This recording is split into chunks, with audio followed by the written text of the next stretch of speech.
Itaucuri, conversamos então com ele, que sempre que surge uma dúvida jurídica, que tem um impasse jurídico, ele está aqui com a gente na programação. Que bom, viu, professor? Professor Gustavo Sampaio, professor da Universidade Federal Fluminense. Seja mais uma vez muito bem-vindo. Bom dia.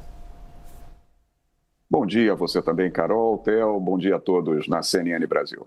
Vamos lá, professor. Trago aqui a declaração de Flávio Bolsonaro, que não é só um pré-candidato à corrida ao Palácio do Planalto, não só filho do ex-presidente Jair Bolsonaro, mas também integra aí a sua banca de defesa. Quando ele fala numa decisão exótica, é o que estamos acompanhando, esse prazo de 90 dias da prisão domiciliar do ex-presidente Jair Bolsonaro, é algo inusual no direito? É inusual, é diferente sim, Carol. Agora, é claro, o discurso do senador Flávio Bolsonaro, como também o discurso do deputado Lindeberg Farias, falando de lado a lado, para não parecer ideologismo, todos eles são discursos políticos, é natural que seja, são políticos falando, e, portanto, sempre tem um apelo eleitoral relacionado à campanha de 2026 e a outras tantas coisas e interesses. Mas, de fato, Carol, a prisão domiciliar, ela é uma prisão concedida de acordo com a jurisprudência brasileira, mais até do que de acordo com a legislação, por razões relacionadas ao estado de saúde, razões humanitárias, razões pertinentes à idade e também quando nós temos os dois fatores conjugados, idade e estado de saúde. É nacionalmente conhecida a situação clínica do presidente Jair Bolsonaro. Já se sabia que, de fato, a manutenção prisional do ex-presidente ela poderia ser muito prejudicial ao seu tratamento, à sua dignidade humana. E o ministro concedeu a prisão domiciliar. Mas esse prazo de 90 dias, ele realmente é um prazo curioso. Eu até compreendo a preocupação do ministro Alexandre de Moraes. Mas é um prazo curioso. Por quê? Porque, em verdade, a prisão domiciliar, Carol, não é um regime de cumprimento de pena, ao contrário do que muitos falam. A pena privativa de liberdade, em específico, ela é cumprida basicamente em 3 regimes. O regime fechado, que é o regime inicial para quem é condenado a mais de 8 anos de reclusão. O regime semiaberto, que já é uma escala de progressão de quem veio no regime fechado ou de quem se iniciou no regime semiaberto, e depois o regime aberto. Não há aqui uma conversão do regime fechado para o regime domiciliar, porque não há regime domiciliar, há prisão domiciliar. O que se verifica, Carol, é que o regime fechado, nesse momento, será exercido em prisão domiciliar por conta das circunstâncias de saúde. Então, a prisão domiciliar pode ser suprimida quando a causa justificadora dessa modalidade se encerra, ou quando há alguma violação das normas de segurança desse modelo de prisão. Aconteceu no ano passado, você se recorda, quando o presidente Bolsonaro tentou violar a tornozeleira eletrônica e ele foi recolhido ao cárcere. Essas são as condições. Não é um prazo propriamente de 90 dias para uma revisão daquilo que foi feito. Então, de fato, é uma decisão curiosa do ministro Alexandre de Moraes, mas é uma decisão de quem está responsável pela execução da pena. A autoridade constituída para decidir assim ele tem, e de acordo com o que foi estabelecido, daqui a 90 dias, far-se-á um exame em torno de se foram ou não preenchidas aquelas condições para se manter a prisão domiciliar, Carol. Professor, bom dia para o senhor, obrigado pela participação aqui. Na decisão do ministro Alexandre de Moraes, diferente do que aconteceu no parecer da Procuradoria-Geral da República, houve um resgate do histórico. E a gente tem falado aqui com frequência ao longo dos últimos meses que a ida do Bolsonaro para domiciliar seria uma balança. Se, de fato, a saúde tivesse pesando mais para um lado do que o histórico do ex-presidente, haja visto tudo o que aconteceu nos últimos tempos, descumprimento de ordens da Justiça desde agosto do ano passado, violação da tornozeleira, o histórico do entorno dele de deixar o país. Queria uma avaliação do senhor, porque o ministro, nas 40 páginas de decisão, ele faz menção ao histórico dele ainda ser uma preocupação. Isso pode pesar daqui a 3 meses, quando a gente acompanhar essa renovação da domiciliar ou não?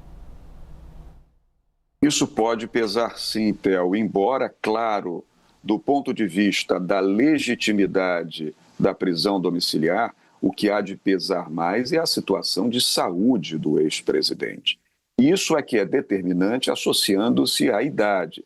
A jurisprudência nacional, Theo, não propriamente a lei, mas a jurisprudência nacional, que hoje é senhora de tudo, nós sabemos disso, e você comenta muito bem aqui no jornal sobre, ela entende que quando o apenado chega aos 70 anos, ele entra numa faixa etária de propensão a essa modalidade de prisão, a prisão domiciliar. E quando se associa a idade dos 70 anos à condição clínica, à condição de saúde, esses fatores podem ser determinantes para a prisão domiciliar.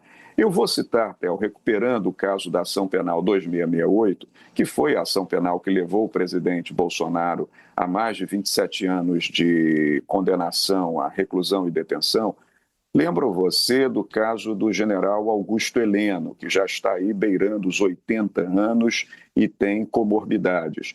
Quando o general Heleno foi condenado, não se tinha dúvida de que ele teria que ir para a prisão domiciliar, como foi efetivamente. Então, essas condições é que são soberanas para que se determine pela mantença ou pela adoção da prisão domiciliar. Agora, é claro, isso se associa também às circunstâncias comportamentais, às circunstâncias de obediência, de disciplina do apenado. E, de fato, no ano passado, quando o presidente Bolsonaro investiu contra a segurança de georreferenciamento do sistema de tornozeleira eletrônica, e quando outros fatos aconteceram, como tentativa de realização de vigílias, de atos públicos defronte à casa do presidente, isso pesou, e pesou negativamente. Então, Theo, eu devo dizer que algo muito importante é que agora o ex-presidente colabore, que seus familiares colaborem e seus correligionários também, para que essa prisão domiciliar seja cumprida em conformidade com a segurança da execução da pena e, com isso, não haja nenhum elemento que possa comprometer, daqui a 90 dias, a manutenção desse vínculo prisional na residência, porque, de fato, a saúde do presidente reclama. E outro dado que nós comentamos, Theo, você se recorda aqui no jornal, numa feita, o ex-presidente Collor de Mello, que também foi condenado pelo Supremo Tribunal Federal em julgamento de embargos infringentes no ano passado, ele foi levado ao cárcere para cumprimento de pena e 2 dias depois, em virtude do acometimento inicial de mal de Parkinson, ele foi levado à prisão domiciliar também. Então, o padrão é nesse sentido. Theo, para concluir, é importante lembrar que no ano passado, quando o presidente violou a tornozeleira eletrônica, ele não estava cumprindo pena privativa de liberdade em prisão definitiva decorrente de uma sentença criminal transitada em julgado. Recorda-te, ele estava, em verdade, em prisão preventiva decretada nos autos daquele inquérito policial que investigava possível coação no curso do processo, crime do artigo 344 do Código Penal. Eram investigados ele e o filho, o deputado federal Eduardo Bolsonaro. E até curiosamente, quando aquele inquérito foi concluído, foi remetido ao Procurador-Geral da República, que se manifestou pelo arquivamento em relação a Jair Bolsonaro, dizendo o promotor-geral que não tinha interesse em acusá-lo, e ainda assim Jair Bolsonaro continuou preso preventivamente. Foi quando tentou violar a tornozeleira. Claro, se essa prisão não era razoável, isso jamais justificaria a tentativa de violação da tornozeleira, mas ele estava ainda em prisão preventiva, regida pelo Código de Processo Penal. Agora não, ele está em prisão definitiva, decorrente de sentença criminal transitada em julgado e, portanto, regulada pela Lei de Execução Penal, que é a Lei 7.210. Por que eu estou salientando isso? Qual é a importância jurídica que isso tem?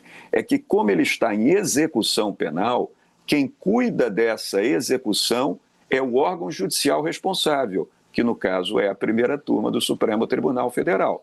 Então é o ministro Moraes que continua com a batuta nas mãos como regente, determinando se a prisão continuará ou não. Professor Gustavo Sampaio trazendo aqui também um histórico das recentes decisões do Supremo nessa conversa. Professor, mais uma vez, muito obrigada e um ótimo dia. Também para você, Carol, Theo, continuemos atentos. Bom jornal.